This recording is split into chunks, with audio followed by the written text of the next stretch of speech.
Good morning, dear students. Welcome to your SST period. Today we are going to start our sixth lesson of history, that is the revolt of 1857. In this chapter, mainly we focus on the topics. First one is causes of uprising, then suppression of revolt, and then the failure of revolt. So write down today's date on it, and let's start from the topic, the beginning of resistance. Revolts usually break out when the people are discontented with the authority. तो revolts हमेशा कब होती हैं? जब लोग अपनी authority से discontented होते हैं, मतलब नाखुश होते हैं. Many tribal and peasant revolts took place in the 19th century colonial India. However, most of these were localized and erratic and were easily suppressed. तो जो ट्राइबल और पीजेंट की रिवोल्ट हुई थी, मोस्टली वो लोकल तक ही सीमित रही थी और ज़्यादातर जो रिवोल्ट थी वो दबा दी गई. On the other hand, the revolt of 1857 marked a sharp turn from the earlier revolts and uprisings. जबकि जो 1857 की रिवॉल्ट थी, उसने बाकी की जो रिवॉल्ट थी उनके सामने वो एक बहुत ही शार्प टर्न की तरह सामने आई. It marked the first big opposition against the company's rule and affected a large portion of its rule territorially. तो सबसे पहले ये एक बड़े ओपोजिशन के रूप में कंपनी के रूल के सामने आई और इसने इसने पूरे देश की जो टेरिटरी थी, सीमा थी, उसको बहुत बड़े लेवल पर अफेक्ट किया. It is significant because the company rule came to an end as India was directly put under the British crown. ये सबसे ज़्यादा फ़ायदेमंद इसलिए हुई क्योंकि इंडिया में जो कंपनी का रूल था वो पूरी तरह से एंड हो गया था और अब इंडिया का जो रूल था वो डायरेक्टली ब्रिटिश क्राउन या ब्रिटिश गवर्नमेंट के हाथों में चला गया था. There are many reason for the outbreak of the revolt. इस रिवोल्ट के बहुत सारे रीजंस थे. Causes for the uprising. So let's we read about the causes for this revolt. First one, we will read about the political factor. By the end of the 18th century, the English East India Company had come to many Indian states, both through war and through policies like the Subsidiary Alliance and the Doctrine of Lapse. तो 18th century के and में English east India company ने बहुत सारे Indian states को अपने under ले लिया था. कईयों को वार के थ्रू जीत लिया था और कईयों को सब्सिडरी अलायंस और डॉक्ट्राइन ऑफ लैप्स जैसी पॉलिसीज़ के तहत अपने साथ मिला लिया था. It also became the strongest political power after the battle of Buxar. और बक्सर का बैटल विन करने के बाद जो ब्रिटिशर्स थे वो बहुत ही बड़ी पॉलिटिकल पावर के रूप में सामने आए. The annexation of Awadh was a cause of anguish among the soldiers of the Bengal. Awadh को अंग्रेजी शासन में शामिल करना एक बहुत बड़ा कारण था. किसके लिए? सोल्जर्स को गुस्सा करने के लिए. कहाँ के? बंगाल के सोल्जर के गुस्से का एक बहुत बड़ा कारण क्या था? अवध को अंग्रेजी शासन में मिलाना. Army as most of them belong to Awadh. तो बंगाल के जो ज़्यादातर सोल्जर्स जो थे वो जो गुस्से हुए थे वो इसीलिए हुए थे क्योंकि वो अवध से बिलोंग करते थे और अवध को अब अंग्रेजी शासन में मिला लिया गया था. The company also refused to recognise Nana Sahib as the legitimate heir to the throne of Poona. तो जो कंपनी थी, एक्चुअली जो नाना साहिब थे वो वहाँ के सबसे बड़े आप हेड कह सकते हैं, लेकिन कंपनी ने नाना साहेब को वहाँ के थ्रोन जो पूना का शासन था वो देने से बिल्कुल मना कर दिया था. He was the adopted son of Peshwa Bajirao second. क्योंकि नाना साहिब पेशवा बाजीराव सेकंड के अपने बेटे नहीं थे, वो उन्होंने अडॉप्ट किए हुए थे। The company also forced Nana Sahib to leave Poona and move to Kanpur and this also became another cause of resentment. तो कंपनी ने नाना साहिब को पूना छोड़ने और कानपुर चले जाने के लिए फ़ोर्स किया, जिसकी वजह से जो उनकी आर्मी थी बंगाल की, जब उनके राजा के साथ ऐसा मिसबिहेव किया गया तो इससे जो लोग थे वहाँ के, उनमें रिसेंटमेंट यानी कि अशांति आ गई। Another crucial factor for the outbreak of the revolt was the British attitude towards the Mughal emperor. इसका अनदर रीज़न क्या था? मुग़ल एम्परर के प्रति जो ब्रिटिशर्स थे उनकी एटीट्यूड बहुत ही गलत था। Bahadur Shah Zafar who had been forced to move out to the red fort, और ऐसे ही मिसबिहेव जो बहादुर शाह जफ़र के साथ भी था और उन्हें फोर्स किया गया कि वो रेड फोर्ट को छोड़कर वहाँ से चले जाएं। तो राजाओं के साथ होने वाले इस मिसबिहेव की वजह से भी वहाँ के जो लोग थे वो गुस्सा हो गए। All of his successor were also stripped of the title of emperor. तो जितने भी उनके सक्सेसर थे या उनके बेटे थे, उन सभी को एम्परर के या राजा के टाइटल से हटा दिया गया और राजाओं का शासन वहाँ ख़त्म कर दिया गया।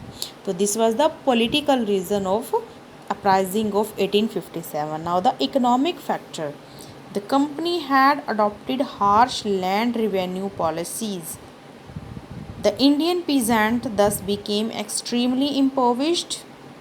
Moreover, they had to face exploitation at the hands of the new intermediary classes like the zamindars and the moneylenders. Already we have read ना कि जमींदार एंड इंटरमीडिएटर जो थे वो उनको इम्पोवरिश कर रहे थे, उनको हराश कर रहे थे, उनको एक्सप्लॉइट कर रहे थे। Wide spread death and destruction were also caused by the famine which had become common in the country. Already we have read about it na. Moreover, the wealth taken from India was being used for colonial expansion and also to finance the industrial revolution in England. जो India की wealth थी, धन था, वो लूटकर England लिया जा रहा था, इंग्लैंड लेकर जा रहे थे ब्रिटेन के लोग, और जो इंग्लैंड थे वहाँ पर इंडस्ट्रियल रेवोल्यूशन यानी कि वहाँ की जो इंडस्ट्रीज़ थी वो बहुत ही अच्छी चल रही थी, लेकिन इंडिया की इंडस्ट्रीज़ बिल्कुल बंद हो चुकी थी। On the other hand, the influx of finished goods in the Indian market led to the collapse of Indian handicrafts. Even कि जो इंडिया की मार्केट में ब्रिटेन की बनी बनाई चीज़ें आ गई थी, उसकी वजह से जो इंडियन हैंडीक्राफ्ट्स के बिजनेस थे वो बिल्कुल ख़त्म हो गए। Meanwhile less finished goods could be exported from India as the British government had imposed high tariff on imported goods.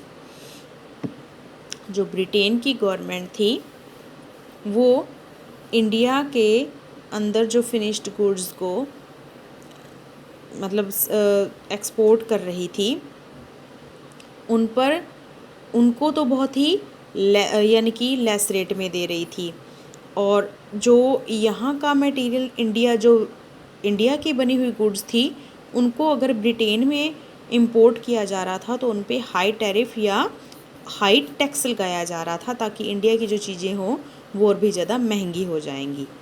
तो इंडिया की चीज़ें ज़्यादा महंगी होने की वजह से बिक नहीं रही थी, और जो ब्रिटेन की फिनिश्ड गुड्स थी, उनकी इंडस्ट्रियल गुड्स थी, वो सस्ती होने की वजह से उनकी मार्केट और भी ज़्यादा बढ़ गई थी। इंडिया दस became an exporter of raw material from being an exporter of finished goods. तो पहले इंडिया जो फिनिश्ड गुड्स सेल किया करता था, अब वो सिर्फ रॉ मटेरियल का एक्सपोर्टर बन के रह गया था। Millions of Indian artisans were rendered unemployed and many had to revert to agriculture. तो बहुत सारे इंडियन आर्टिसंस जो थे वो अनएम्प्लॉयड हो गए और काफ़ी सारे लोग जो थे वो एग्रीकल्चर की तरफ मूव हो गए। Now let we read about the social factor. The British were never assimilated into the Indian fold and they always remained as outsiders। British कभी भी इंडियन के लिए उनके दिल में जगह नहीं बना सके थे, वो हमेशा ही उनके लिए आउटसाइडर रहे थे। The government also didn't permit Indian in higher ranks of the administration and army. और गवर्नमेंट ने कभी भी हायर जो रैंक्स थी वहाँ पर इंडियन को कभी भी जगह नहीं दी थी। This kind of discrimination was produced disappointment among the educated Indian. तो इसकी वजह से जो पढ़े लिखे इंडियन थे, जब उनको हाईएस्ट पोस्ट पर नौकरियां नहीं मिल रही थी तो वो लोग भी डिसअपॉइंट हो गए, निराश हो गए। The colonial authorities attempts to reform the social system of the time such as abolition of sati and support for widow remarriage were seen as an intrusion into their tradition। और जो change किए थे Britain के लोगों ने यहाँ पर, सती system को ख़त्म किया था, विडो रीमैरिज को स्टार्ट कर दिया था, तो उसकी वजह से कहीं ना कहीं इंडियन को ऐसा लग रहा था कि उनकी परंपराओं को, उनके ट्रेडिशन को ठेस पहुँची है। दैट्स वाई जो लोग थे, लोकल लोग, वो इनके अगेंस्ट हो गए थे। Now the religious factor. The coming of many Christian missionaries was a source of suspicion for the Indians. तो बहुत सारे जो क्रिश्चियन मिशनरी यानी कि ईसाई लोग आए थे, वो भी इंडियन के लिए सबसे बड़े सस्पिक्शन का कारण बने थे, यानी कि एक तरह से शक का कारण बने थे। They fear that they would be converted to Christianity. उन्हें डर था कि अब वो जो क्रिश्चियन हैं वो इंडियंस को भी क्रिश्चियन बना लेंगे।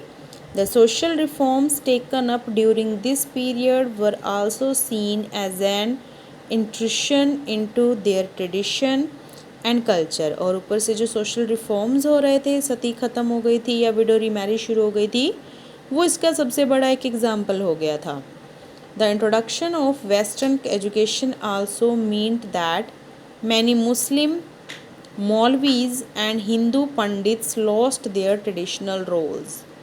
और जो वेस्टर्न एजुकेशन आ गई थी उसकी वजह से मुस्लिम मौलवी और हिंदू पंडित जो थे वो अपना पुराना जो रोल था वो खो चुके थे, क्योंकि पहले ब्राह्मण्स जो थे वो सबसे हाईएस्ट पोस्ट पर थे, लेकिन अब वो अपना जो ट्रेडिशनल रोल थे उसको खो चुके थे।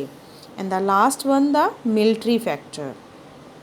इन okay, we will read about this military factor by later on tomorrow in the next period. Okay, thank you and have a nice day.